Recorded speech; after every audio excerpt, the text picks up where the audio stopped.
being I love you and you need to gross. protect yourself. So I want to make sure that you know how to use one of these. Oh, Dad, that's gross. Put that back. You need to watch this. I'm going to demonstrate on myself Dad. so that you Oh, have some sense of this is how so to gross. use Dad, this particular... Dad, this is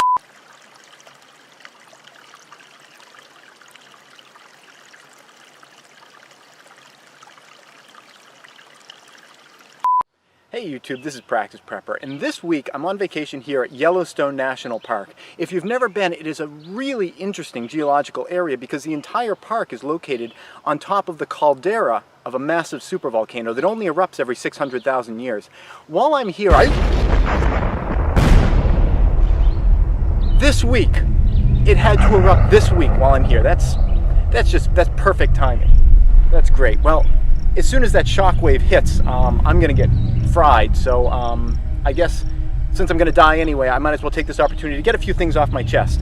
The big one really is that it's been a secret, but I guess I'll share it now. I'm quad-gendered polyamorous.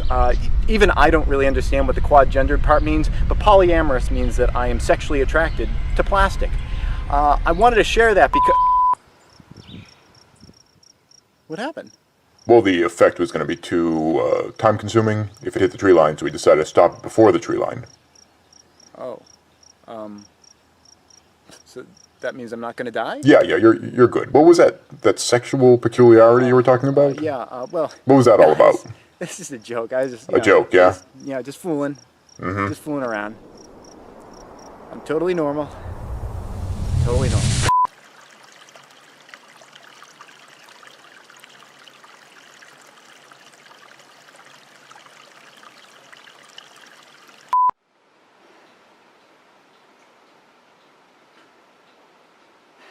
What's a six-letter word starting with the letter P that means someone who says they're going to do something but doesn't do it? Praxis?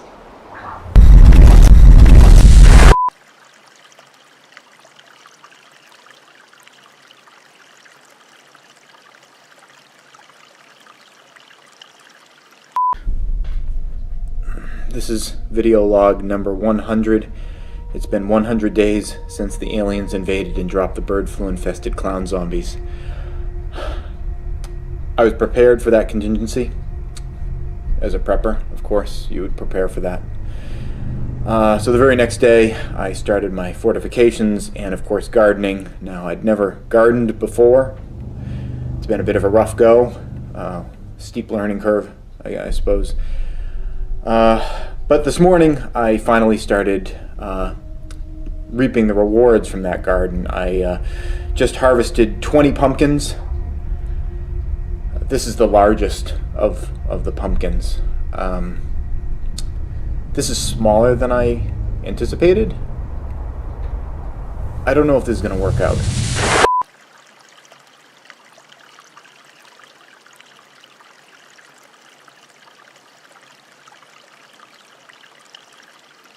Hey YouTube, this is Praxis Prepper.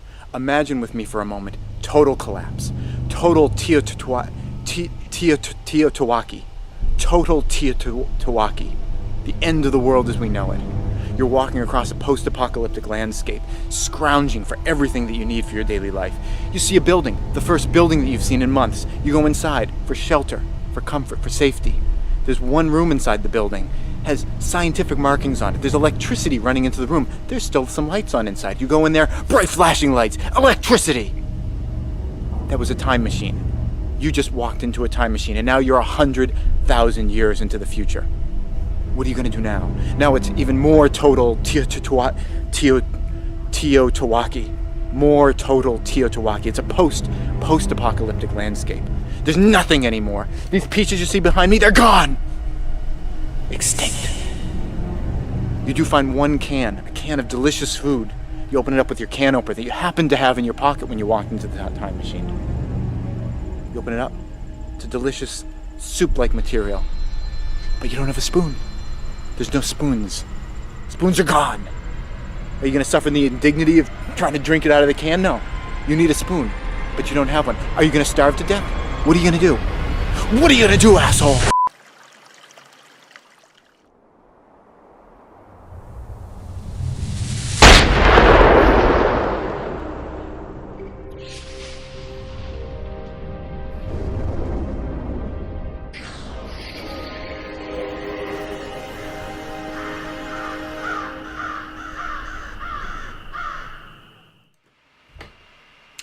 Hey everybody, and welcome to the first live stream that I'm hosting here from the Homestead. We've been here for about a month, and it's been a pretty busy transition period. I was thinking that as soon as we kind of finished all the major construction on the house, it'd be like, I'll have all this extra spare time, but it always fills in, doesn't it? So we've been pretty busy over the past month. I'm going to share with you some of the things that we've done here. It's really moved from being a construction site into really feeling like home, and that's a really nice feeling. You might notice that Amber's not here. She might be joining us a little bit later. She's feeling a little bit under the weather today, but you know, if she can make it, she might pop in a little bit later. This live stream, just to let you guys know, I might let this run a little bit long because the video update of what's going on here, normally it runs around 8 minutes or so. It's like a half hour of you know, everything that's been going on here. So even if you haven't been watching the build process and everything, I kind of take a step back and kind of talk about the whole project and go through it that way. So there's a lot of information there.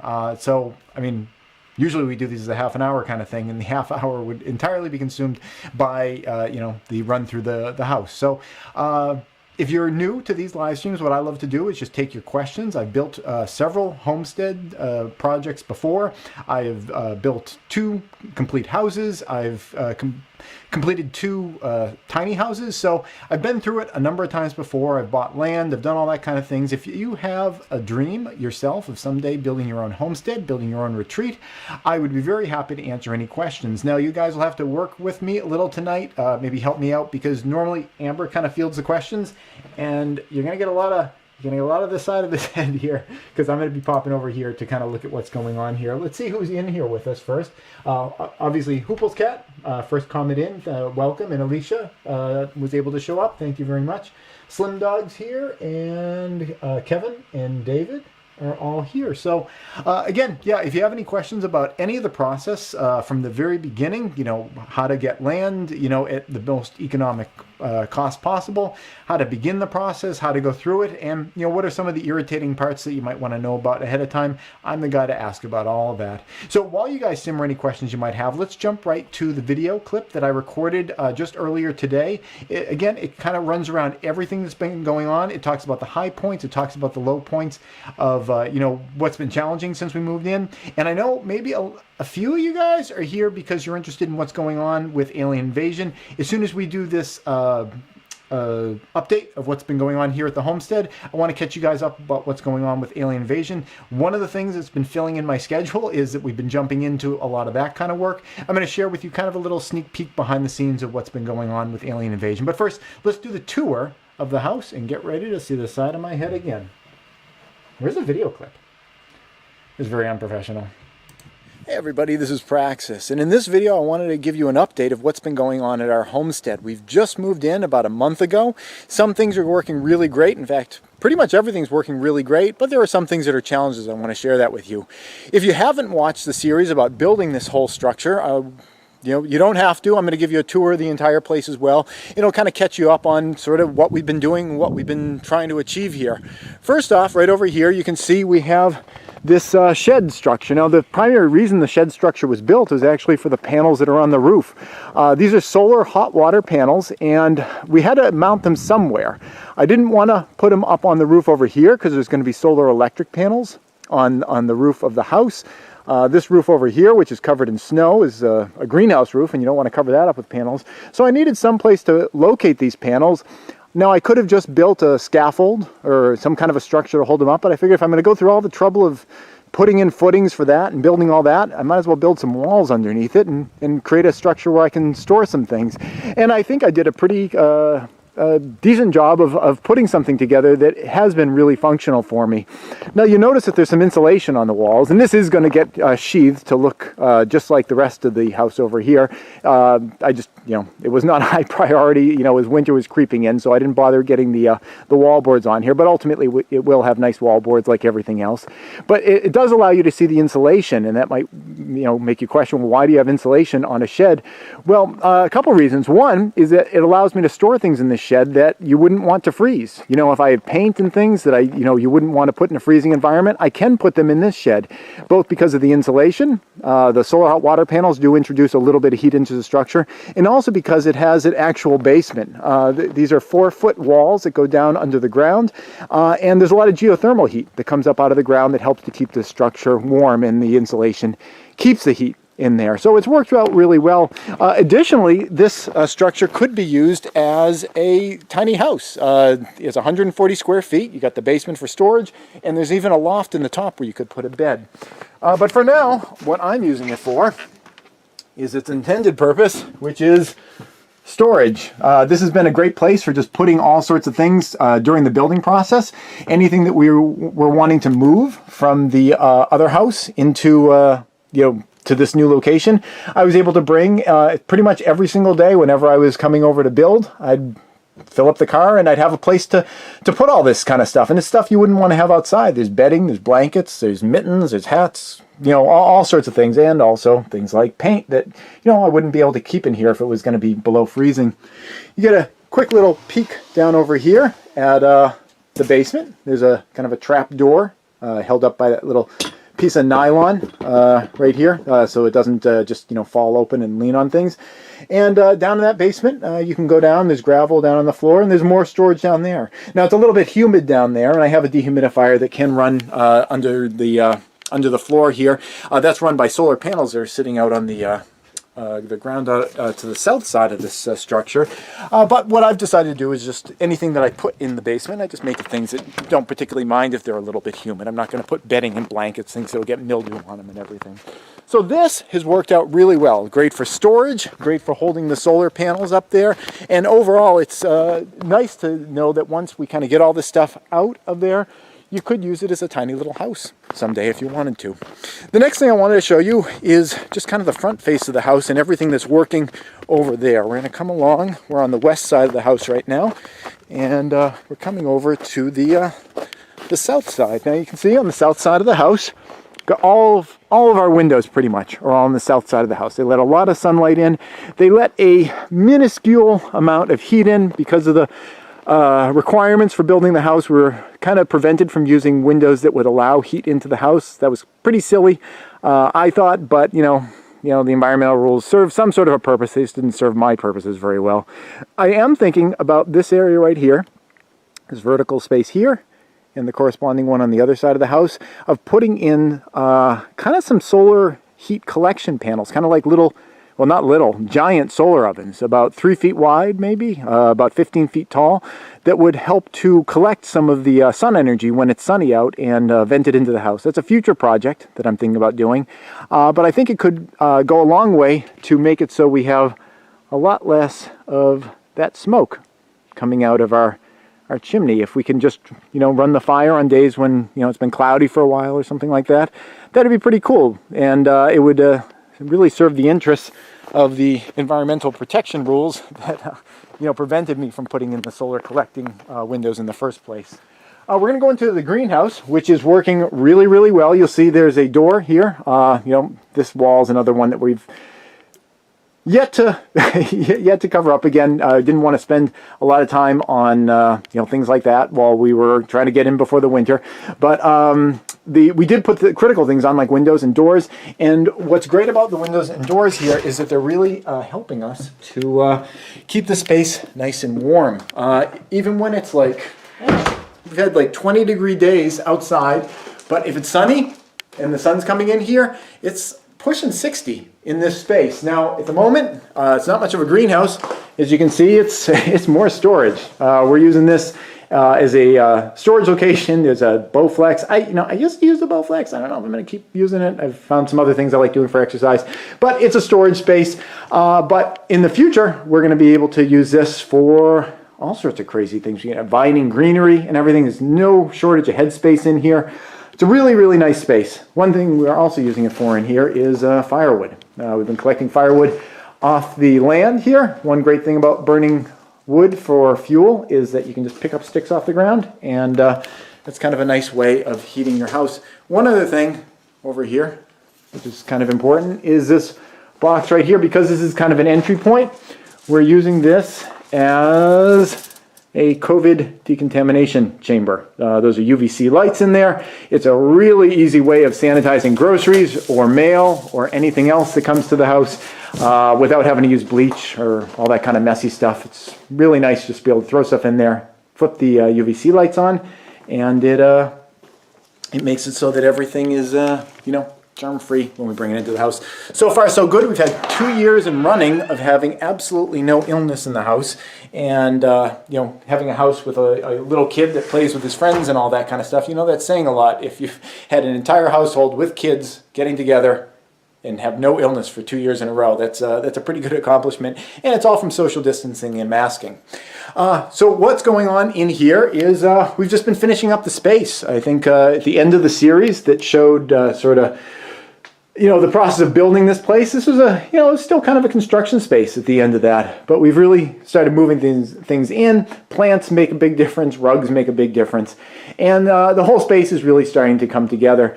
The workflow of working in this kitchen, with it being so proximal to the wood stove, is awesome. As you can see on top of the wood stove right now, we've got a little wood stove oven that sits on top. Now later on, I've already purchased this. We have an oven that is going to sit in line with this that will essentially be a permanent oven for our wood stove. Whenever we want to cook something, we can just throw it right in there. It's already pre-warmed whenever the wood stove's going. But this workflow is working really, really great. You've got the kitchen, and it's got the sink and the refrigerator right there. There is an electric oven in the kitchen, though we hardly ever use it. And we're really close to the wood stove, so it's easy to just go from the wood stove to the kitchen back and forth. I've lived in other houses in the past where the wood stove was nowhere near this close to the kitchen, and it's a real treat having it with this degree of proximity to what you're trying to work on. Over here is another thing that's important to be proximal to the kitchen. It's the pantry. Let's pop in here because this is a really critical part of the house.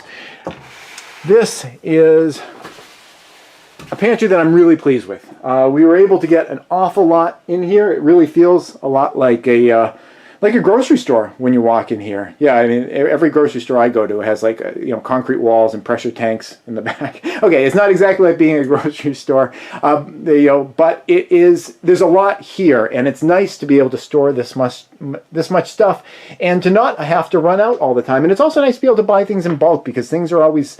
They cost less when you buy them in bulk, pretty much all the time. And, when things are on sale, you can buy up a lot of it. So then pretty much everything that you're eating is stuff that is on sale. This space here is working really, really well.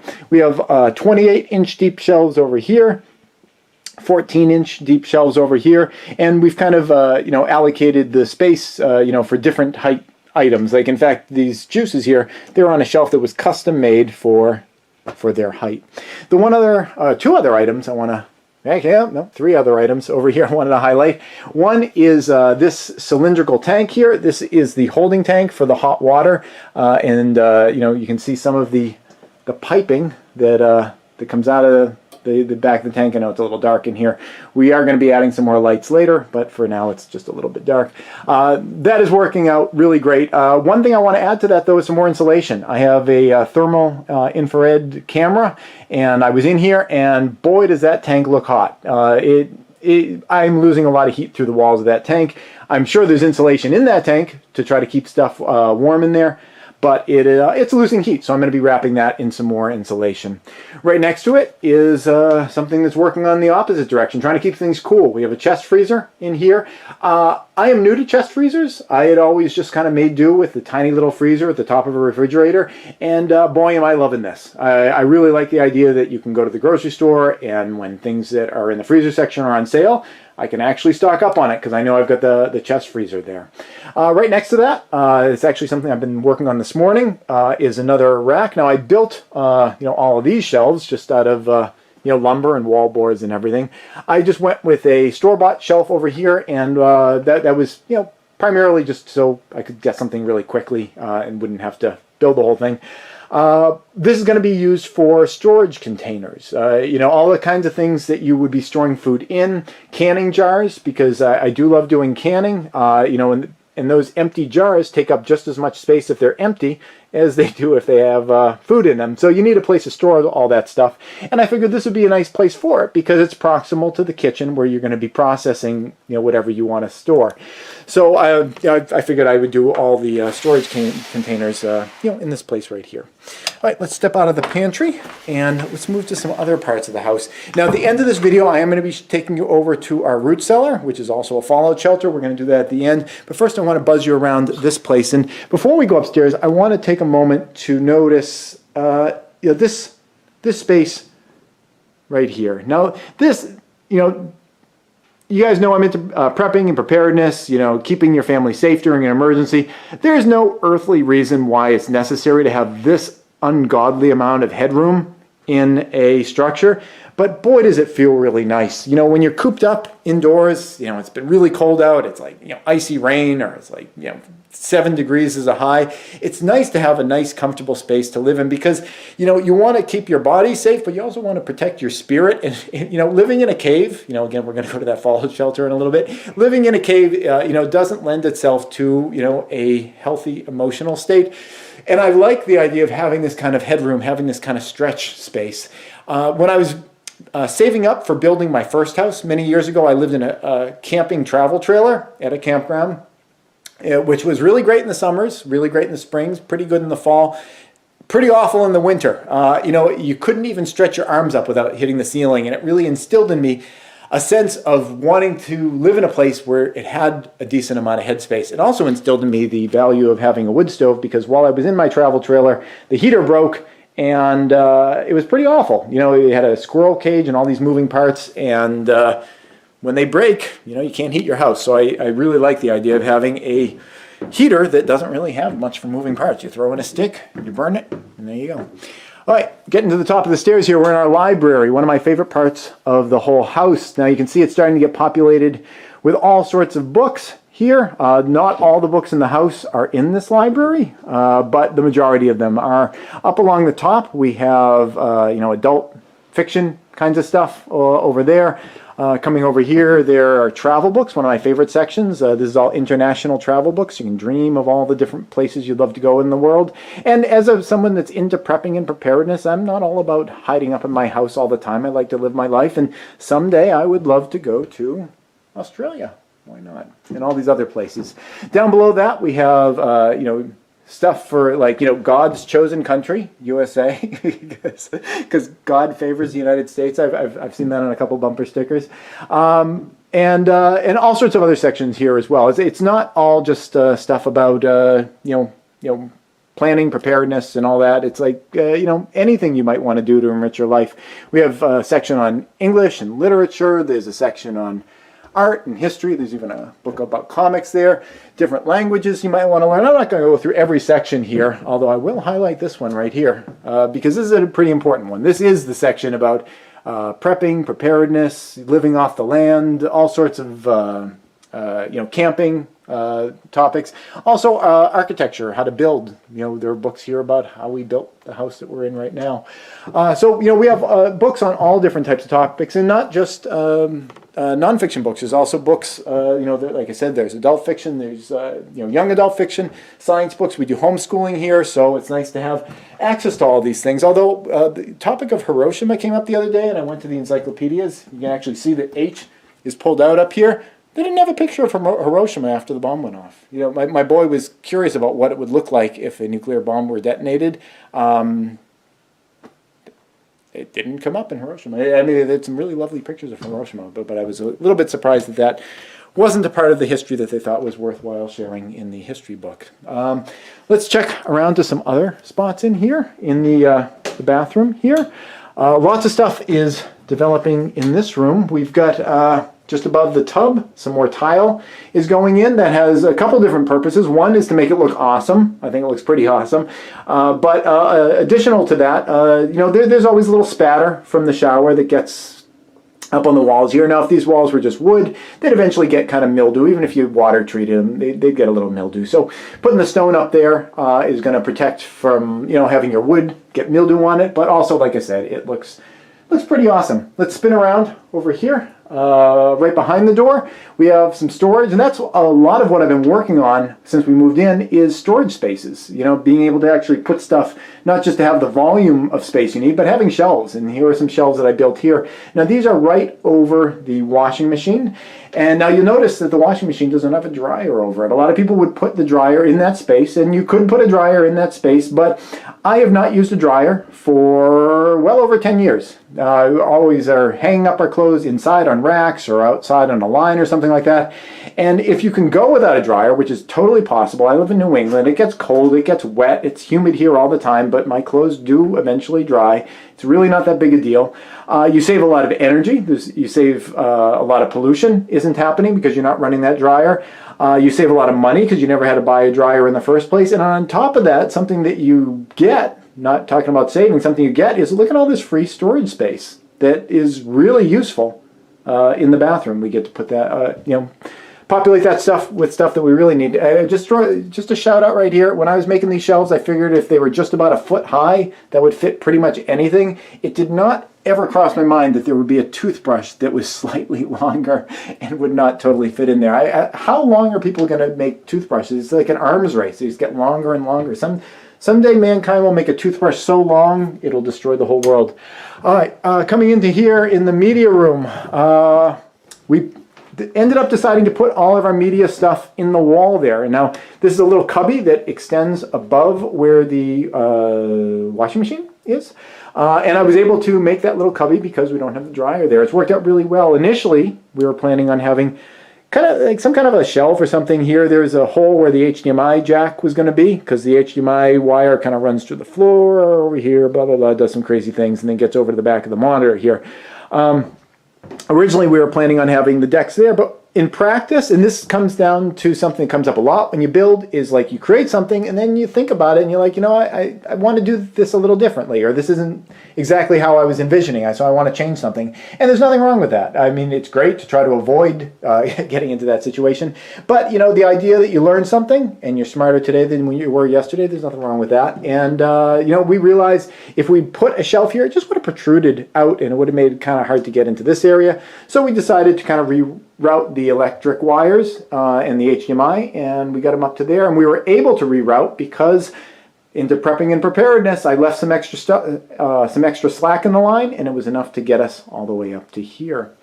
We have a map here because we do a lot of homeschool stuff here. If we're watching a documentary, it's nice to be able to point things out on the map, and again, we got the library right over there as well. Before we go to the third floor, we're just going to pop into just a couple more spaces here. One I wanted to highlight just briefly is Amber's bedroom here.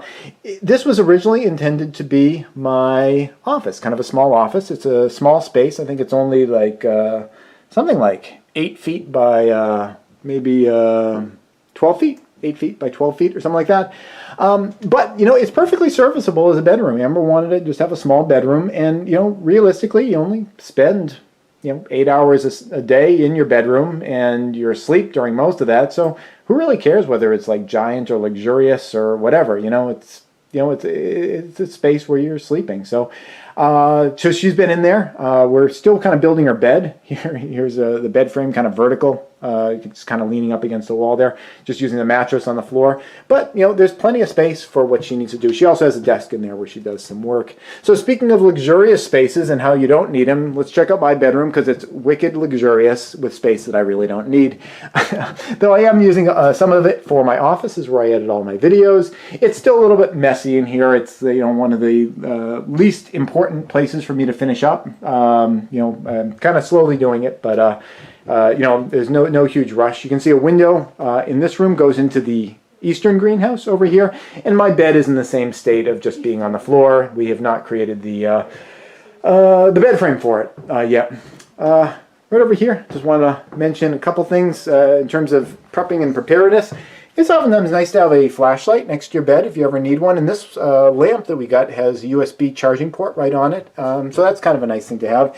Another nice thing to have if anybody's ever messing with your house and you hear someone like downstairs, maybe having a firearm by your bed, if you're into that kind of stuff, could be kind of a useful place to have them instead of somewhere else, like in your basement in a safe or something like that. So I have that right next to the bed just in case. You know, it's like, you know, you don't want that to happen, but if you ever heard someone smashing glass downstairs, you know, I think I would feel a little bit better knowing I at least had that. Still an awful situation. You don't want that to happen, but, you know, better to be somewhat prepared than not at all. Okay, top floor. You can see we got some more books. Let's head up there. These are all the kids' books for River, because River's room is up here.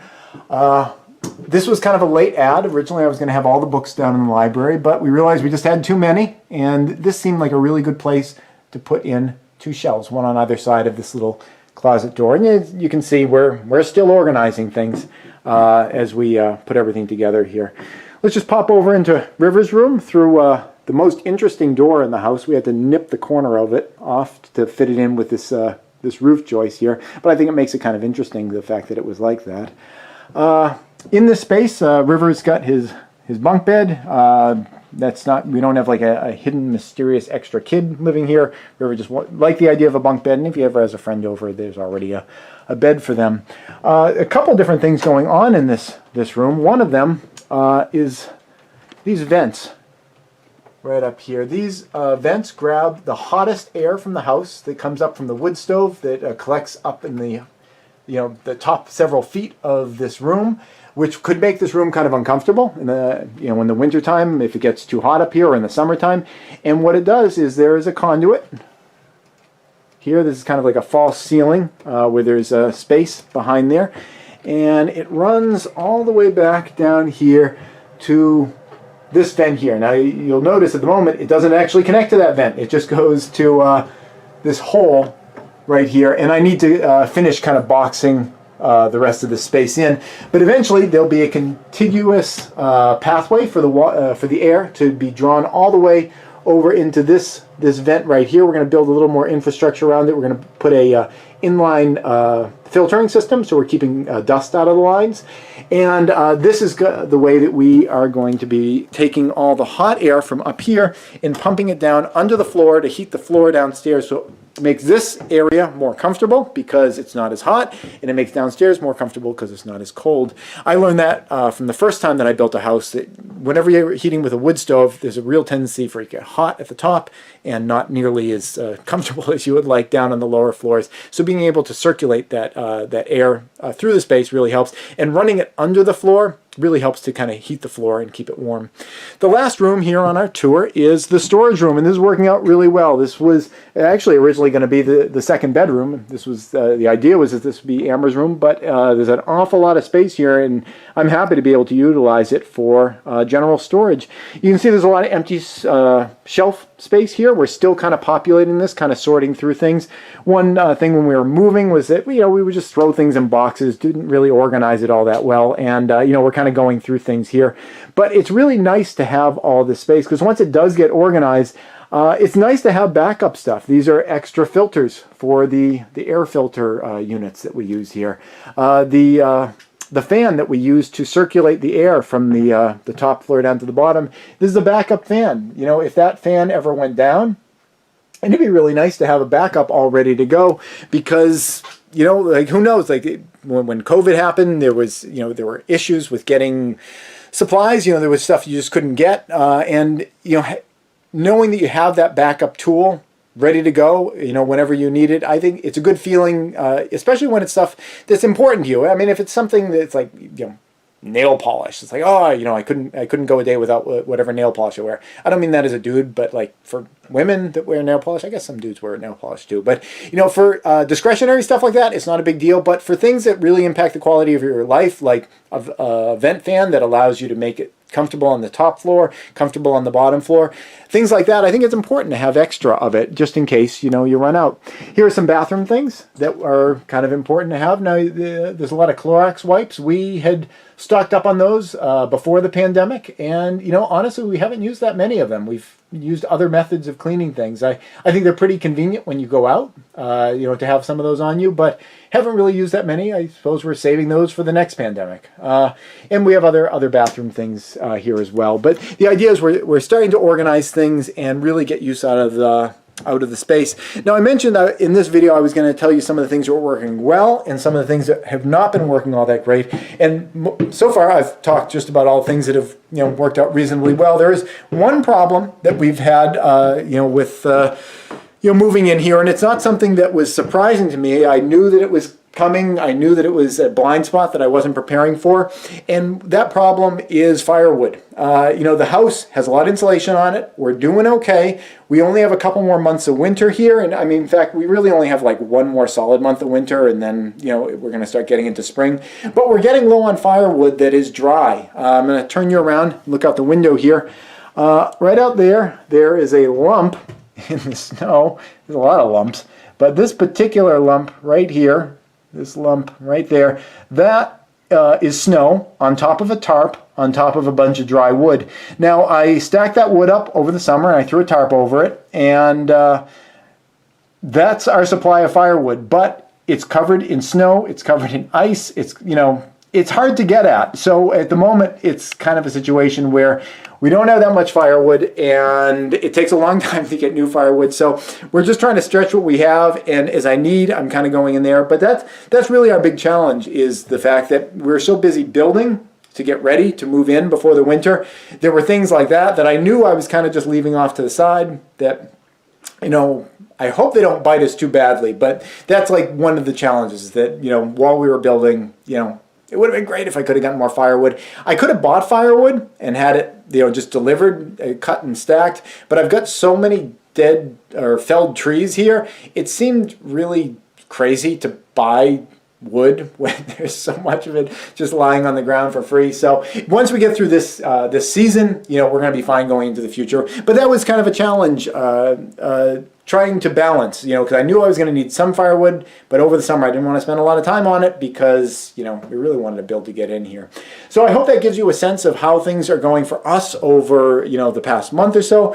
We're continuing to do more projects. I mean, just look right behind you right here. The windows don't have trim yet, and the windows don't have blinds yet. We pre-bought all the blinds that are going to go on these windows, and those are going to be providing us with lots of services. One of them is that they're going to help insulate our interior space during the nighttime. We can close those blinds. They're thermal blinds, and they'll keep a lot more of our warmth in the house. Another benefit from those blinds is that, when it's dark out there and you got lights on in here, you kind of feel like you're on display. In fact, a friend of mine recently was saying, a sniper could really pick you off really easily from outside. Now, and while I don't think we have a real problem with snipers in our woods out here, it's mostly like coyotes and deer, you still kind of feel like you're on display. So I'm looking forward to getting all those blinds up, if only, again, to start insulating up these windows. But overall, things are working really well. We got a lot of projects moving into the future. And the very last thing that I want to show you guys before we depart is, as promised, the root cellar / fallout shelter. We're going to exit through the eastern greenhouse over here. There's greenhouses on both sides of the house structure, which are mirror images of each other.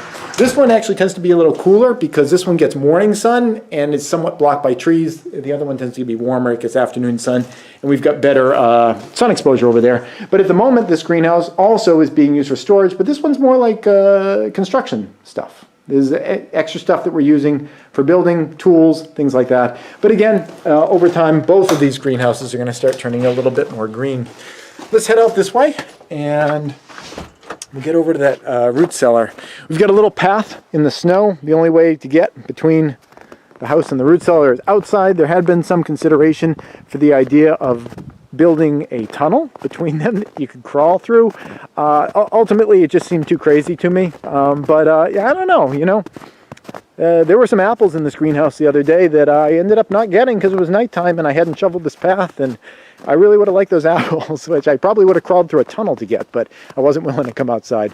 I'm sorry, I keep calling it the root cellar greenhouse. The root cellar has a padlock on it, or the ability to have a padlock. I have not been using that because the risk of the lock getting kind of jammed up with ice seems pretty close to 100%, and the risk of somebody coming in and breaking in and stealing our shit is pretty close to 0% chance. So, kind of balancing the two risks out with each other, you know, I've decided that, you know, I'll just leave the lock off because it's very unlikely anyone's going to break in there. You'll notice that the door of it is kind of nice looking. It's kind of like a little hobbit house, and we got these little black pipes. These are light tubes that bring light into the structure. So it's a little bit of illumination when we go in there. So let's pop in the last place on our tour. Now, I said that this was a root cellar and a fallout shelter, and that is true. It can be either of those two functions. At the moment, we're using it as a root cellar. That's its highest purpose right now. We've got lots of food stored on these shelves, but the majority of those shelves are actually filled with empty jars. If you recall, when we were in the pantry, I said that I was building those racks for empty jars. This is what most of the stuff on these shelves is just empty jars. So a lot of this stuff is going to get moved down that path that I just walked down into the other place and get stored inside. So we're going to have more free space in here. What you do see in here is this big stack here. This is the 6,000 watts of solar panels that are going to be going up on the roof soon. And off to the other side are jugs of air. These are jugs that could be holding water. At the moment, they're just holding air. And the reason that I have these is that if this structure did want to be used as a fallout shelter, if, God forbid, there was some kind of a situation where you feared that there was going to be radioactive fallout outside, you could protect yourself in here, but that door over there that we went through, while decorative and really delightful looking, makes it look like a little hobbit house in here.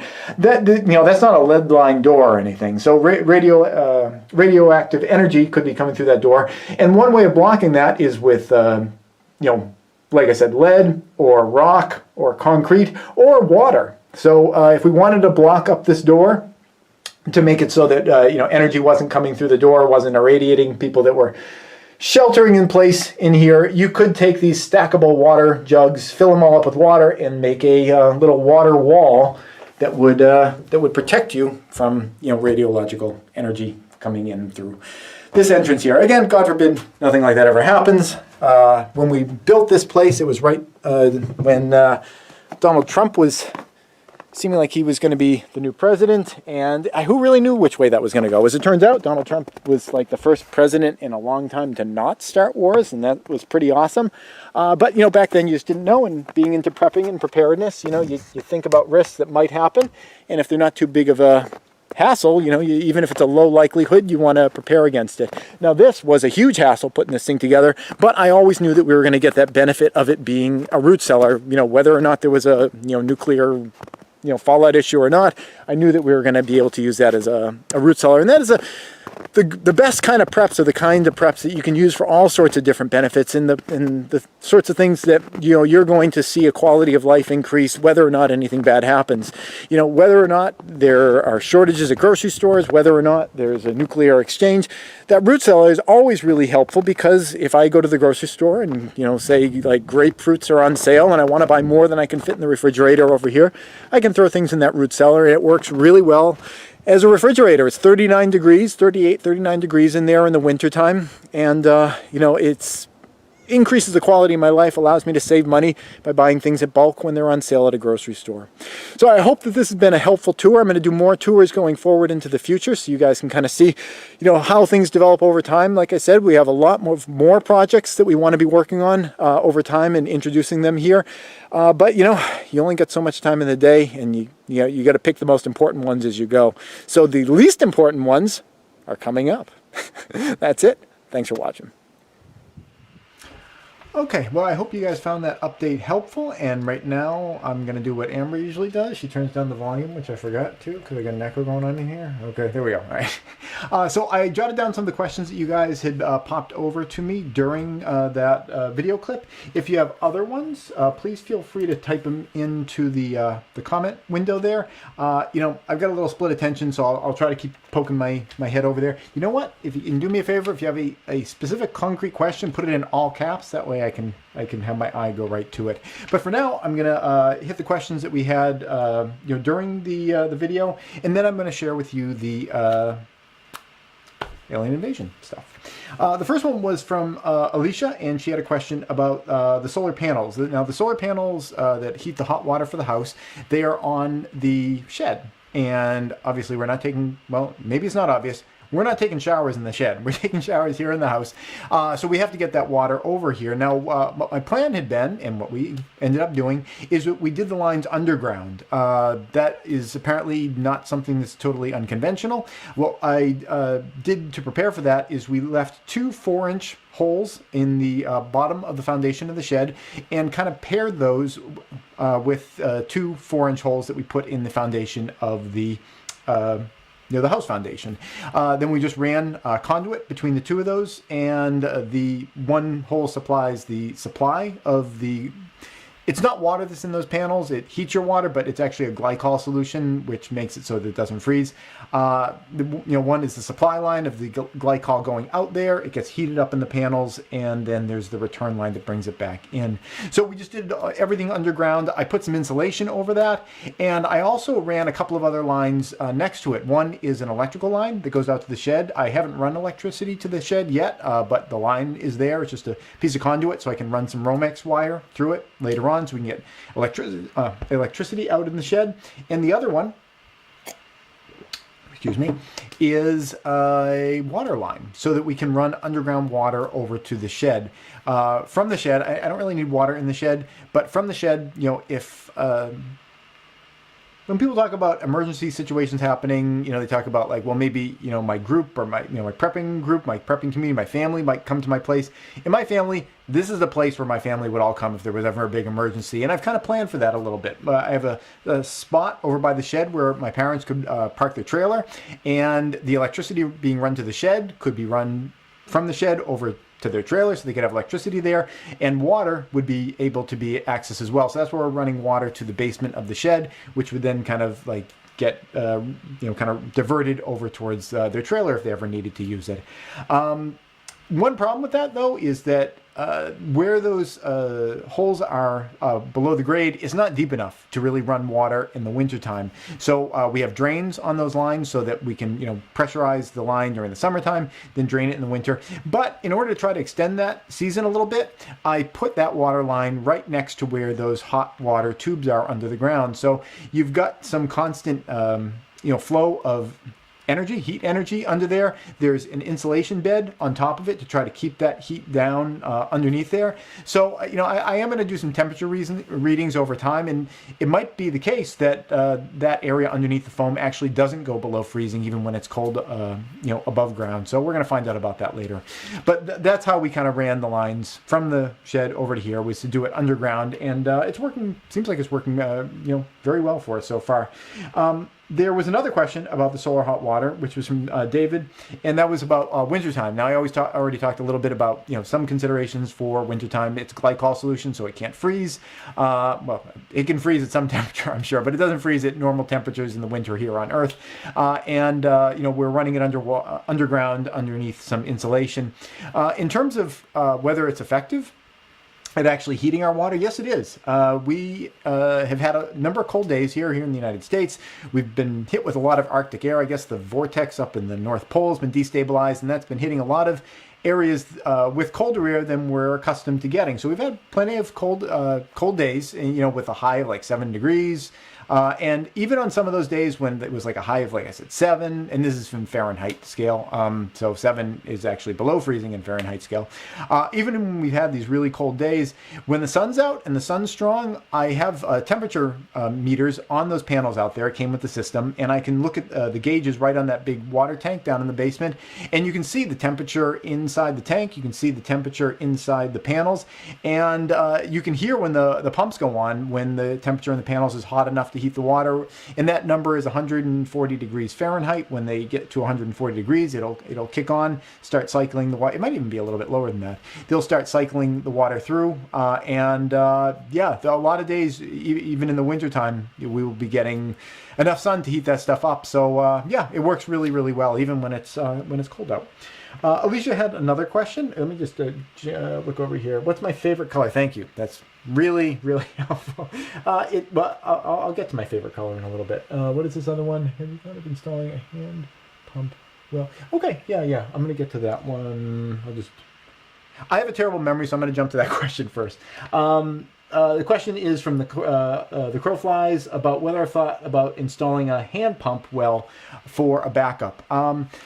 Yeah, on a couple of occasions, I have thought about doing that.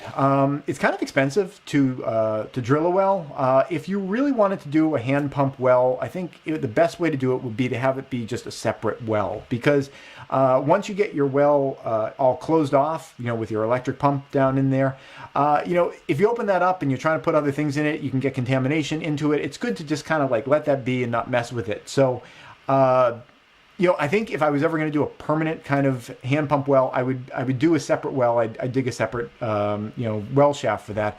That costs several $1,000s. That's probably like somewhere between $3,000 to $5,000 to get a well shaft dug, and that's if you hit water and you don't have to go super deep or anything like that. But if we were ever in a situation where the grid just went down and it was like, it's Mad Max and it's not coming back or whatever. We are going to be running our pumps off solar power, so I guess it'd be that. But let's just say, the electric pump's not going to work anymore, and we're like up Schitt's Creek. We don't know how to get water. Again, granted, there's streams here. We get from streams, but let's say we want to get water from the well. I do actually have a hand pump that I pre-bought years ago that could be put together and assembled, and you could get water out of a well with that. So I think it is always nice to have. I wouldn't want to have to go that way, to be pumping water out of a well instead of being able to have my solar panels, charge the well pump and get it that way. I wouldn't want to go there, but I think it's always nice to have that ultimate backstop on things, because we all need water and you have to figure out a way of getting water, one way or the other. So, that's a really important resource. So I do have that kind of a backup plan where I could install a well pump if I just needed to take the thing apart, put a manual well pump in there. So I do have that, but it'd be really nice to not have to go there. Do we have any other specific questions? Have you looked into more pressure tanks and heat tanks for water?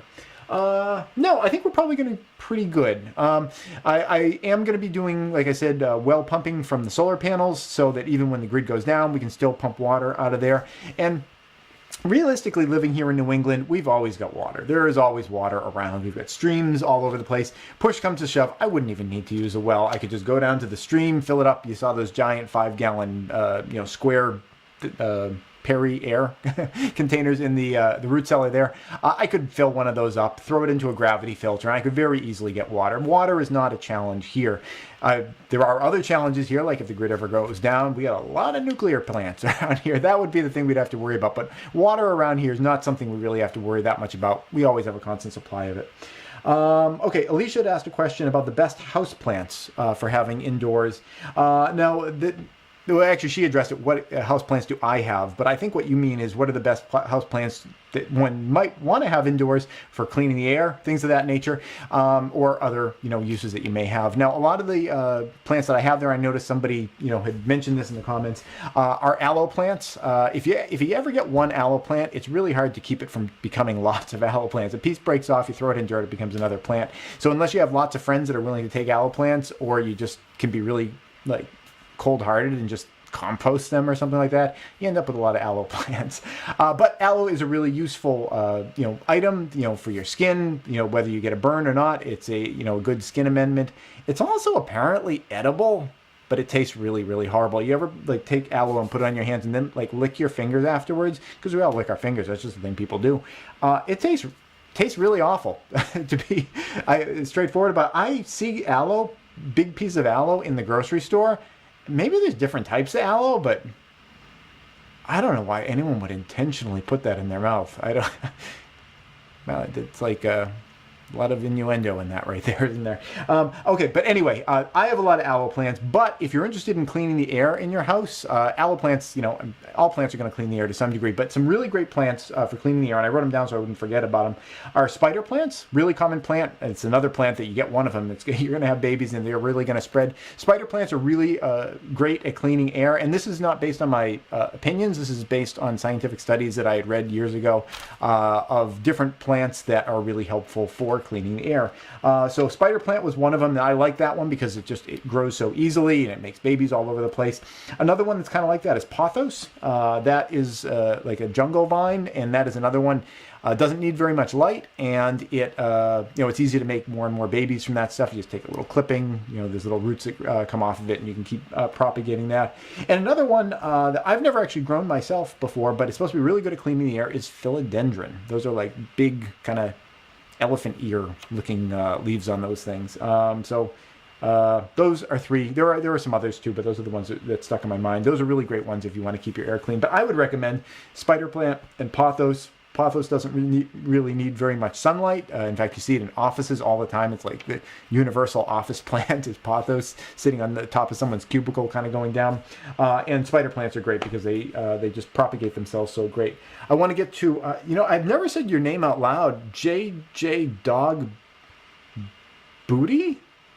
I never said it out loud, but I want to get you a question about a bookshelf in a moment, but I'm just going to see if there are any new ones here, and I know we want to stop in just a few minutes here. How are your spoon reserves? We are all set in that department, dude. Let's see, any other questions here before I jump to that one? Okay, I'm sorry if I missed any questions that anyone wrote. I'm going to go ahead. I got to hit my favorite color one. I'll do that one really quick. If you've ever been hiking in the mountains and there's clear mountain streams coming down off the mountains, really clean, maybe have some copper in the water, and they're going over kind of dark rocks, granite, things of that nature. When water is deep enough in a clear pool that it kind of gets sort of like a turquoise color to it. It's clear water, but it gets that kind of turquoisey color to it. That is my favorite color in the whole world. Okay, bookshelf. The question from JJ Dog Booty, whatever. I've created a lot of bookshelves, and there is a knack to it that I think is helpful if you're going to create your own bookshelf. The boards that I use are 3/4 inch boards, which you actually buy is like 1 inch boards. Whenever you buy like 1 inch boards, they've been sanded down to be like 3/4 of an inch thick. I buy 3/4 inch by 10 inch boards, which is actually 9 1/4 inches. That's the thing I hate about the dimensional lumber is like whatever it's called, it's never actually that size. And I think it's just needlessly confusing. There's a whole story as to why it is that way, and it does kind of make sense, but it's just also sort of stupid. So it's like if you buy a 1 by 10 board, it's of course 3/4 of an inch by 9 1/4 inches in dimension. But those kind of boards, 10 inch boards, really 9 1/4 inches, seem to hold pretty much the majority of books that you would want to put on a bookshelf. That you occasionally get a really large book that is a little bit thicker than that, but you don't want to. It's really expensive to get really wide bookshelves, and also you don't want them to be needlessly deep because then you're using up a lot of space. So 10 inch boards tend to work really well. And the next thing to think about is the distances between. Well, let's talk first about the span between supports. If you're going to build a bookcase. Those boards, 10 inch by 1 inch, again 3/4 by 9 1/4 inches, they feel like they can kind of hold a span of about 3 feet. So if you're going to make it 3 feet wide, you can just put 2 sides on it. But if you're going to make it more than 3 feet wide, I would definitely recommend putting some supports in the middle. The ones that are actually behind you, the library's right behind you. The ones that are out there, it's just about every 3 feet. It's a little bit less than every 3 feet. There are supports to keep the shelves from kind of bending down. So I'd recommend don't go wider than 3 feet. In terms of the height of the shelves, I wouldn't necessarily make them all the exact same height because most books are going to fit just fine into a 12 inch space. You're not going to have any problem fitting the majority of books into something that's 12 inches high. But you do occasionally get a few books that don't fit in there. So whenever I build a bookshelf, the bottom couple shelves, I'll make 14 inches high, and then I will make the rest of the shelves 12 inches high.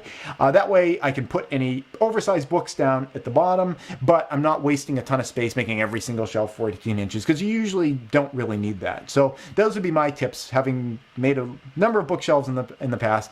10 inches deep, no more than 3 feet wide on the span. 3/4 inch board will hold that, and make a variety of heights. 14 inches, 12 inches, and it doesn't have to be exactly that. It's like somewhere in that ballpark should work out pretty well for you. Do we get any other questions? Let's see. Use extra solar hot water to add heat to the greenhouse. You know what? We are going to be doing gray water. and the gray water is going to be going into the greenhouse. And gray water has a lot of value to it. One is it's water, which is valuable in itself. You know, it's a surplus item we have here in New England, but water is still valuable, and I like to think about it like that. I like to treat it like that. I think it helps you appreciate what it does for you, to remember how important it is. So whenever I can avoid wasting water, I like to do that just as a matter of principle. So water has value. The nutrients in the water, when you wash, you know, use water for washing. If you're using natural soaps, those are introducing organic materials into it for growing plants. You know, when you're scrubbing your skin off, I mean, not to be gross about it, but little bits of dead skin are nutrients for plants. So the gray water that's coming off you not only has the water to water the plants and also the nutrients, but it has that thermal value to it. You know, you used energy, you know, whether here it's from the sun. We also have an electric backups. You know, if it's cloudy for a number of days, the electric backup keeps the water temperature in the house, you know, warm, so we can keep taking showers. But we're putting energy into that water one way or the other, and that's another value to that water. So we're planning on capturing a lot of the gray water that we have here, both to release heat into the house, to store it in a storage tank here in the house. Now, we couldn't have done this during the initial build because there's all sorts of weird phobias around gray water when you're doing building inspections. This was always something we were going to do later on. But we can capture that thermal energy, release a lot of it here into the house, and then, yes, it is going to go out into the greenhouse, and that'll add some extra thermal energy into the greenhouse to help warm that space up. Also, we did have to vent for radon here, and I was kind of frustrated about that because the reason we had to vent for radon was because the gravel that was put under our house so that we could have a venting substrate under the house. If we had a radon problem, the gravel itself was heavily contaminated with radon, and if we hadn't dumped the gravel down there, we might have not had a radon problem. So I was pretty irritated with the situation around the radon and having to create a radon mitigation system. But one kind of way that I ended up feeling a little bit better about it is that we vented the radon out the side of the house into the greenhouse that's over here, and it goes underground. The air goes underground for a while, and in that way we're kind of able to recapture at least some of the heat and put it into that greenhouse, you know, because you're grabbing air from the house to kind of flush that radon out of there, and it kind of stinks to, you know, constantly be taking all that warm air and having it slowly kind of move. But it made me feel a little bit better that I was able to store at least, or transfer at least some of that warmth into an environment that, you know, I can benefit from it. Let's see, do we have any other questions? And otherwise, it's 9:30. We should probably wrap this up. Well, it looks like we're pretty good there. Okay, so let's jump on to Alien Invasion. I'll just give you a little update of what's going on. I've started production on it. We've started doing, you know, video recording. I actually have an expert coming, I think, the day after tomorrow. An expert on wild edible foraging in the winter. That's something that's not really well known by a lot of people, and myself included. You know, it's pretty easy to get into wild edible foraging, you know, looking for plants and things like that in the spring and summertime. You know, you can spend about like 10 minutes with a book, you know, in the spring. You can get yourself reasonably well up to speed, to be honest about it, with some pretty easy plants to, you know, go out and start nibbling. But in the wintertime, it's a whole different story. So I've got an expert. He's going to be in the series. You know, I'm not going to get into the plot device that's going to bring him into the series, but there's going to be an expert, and we're going to be shooting on that topic. And a lot of the topics are going to be, you know, the first season was about kind of like a homesteading prepper who finds himself in this situation. And then kind of at the end of the first season, you get booted out into the woods. We did a little bit of camping stuff, but a lot of the second season is going to be a real bushcrafting, living off the land, kind of pioneering kind of skill set that we're going to be focusing on. So, you know, I'm talking to a lot of people who are experts in those sorts of things. We have a lot of special guest discussions that are going on right now, where there's going to be some new surprise special guests. We had some really great special prepper hosts from the first season. We've got a whole nother set of people that are excited to be involved with the second season. And it's going to be interesting because at least part of the season is going to happen during the winter. And I think winter's a challenging time to be outside. And I didn't want to shy away from that. I mean, it would have been easy for me to be like, you know, the end of the first season ends, and then it's like, okay, well, let's fast forward to the spring or something. But I didn't want to do that because there are a lot of challenges about being in the elements in the winter, and I wanted to really investigate that. So we're going to do a lot of that kind of stuff. In this video clip, which we're going to go out on, kind of shows you a little bit about what's going on, with kind of the environment that a lot of the second season is going to find itself in. So I hope you guys enjoyed this live stream. I really enjoyed doing it with you. I miss doing the live streams. It's been about a month and a half since we did them. I think I'd like to pick them up if you guys are interested. Maybe do like one a month or something. Give you guys updates on this, updates on Alien Invasion as we get closer. We're still a couple months out from when Alien Invasion is going to start. I want to get a nice backlog of episodes ready to go out, before I start releasing them. And we also have to wrap up the CO2 series, which is going right now. Yeah, I do enjoy doing these, and I hope you guys enjoyed these live streams as well. So thank you for joining me. And here is the update of what's going on behind the scenes on Alien Invasion Season 2.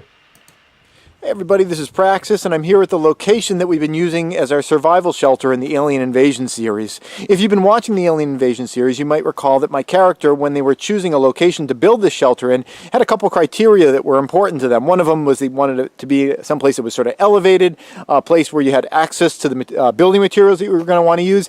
And one of them was that you wanted to make sure, if you're going to build a survival shelter or structure of any kind, you don't want to build it next to a tree that looks like it's about to fall down, a deadfall tree, something dead and rotting, looking like if the wind picked up during a storm or something, it could fall down on top of your shelter, destroy it, and possibly kill you.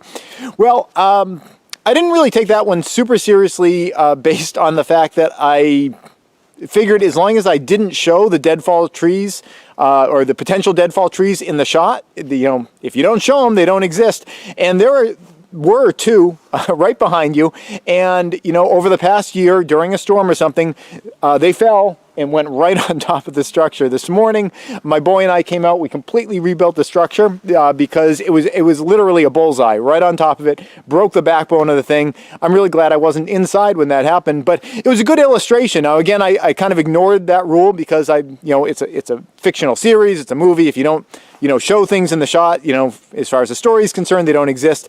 But in real life, those potential deadfall trees still did exist, and they exerted their influence over the past year. And like I said, it caused us to have to rebuild it, but we rebuilt it better. I wanted to kind of improve the shelter anyway, because where we're going to be picking up the second season of Alien Invasion, it's a little bit in the future.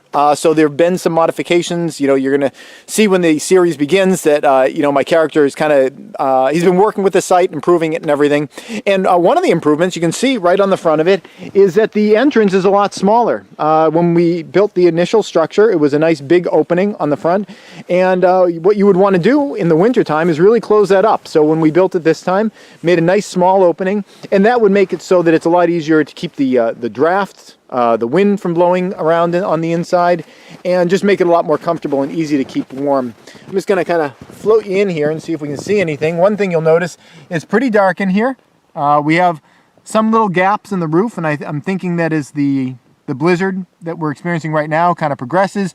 Those are going to get kind of filled in. If they don't, I can always just throw some more leaves. There were a lot of pine boughs. In fact, as I pull out here, you'll notice this location, not only did it have, I'm just going to show you the trees that we lost. This one right here, the top of this one broke off, and that was what broke the backbone on our structure. And then this hemlock right over here broke, and you can see it fell right across. Now that one didn't hit us, but talk about bad luck. We set up our place here, and it's like I think overall there were like 3 to 5 trees individually that fell down in this area, although only one actually hit us. But we did use a lot of the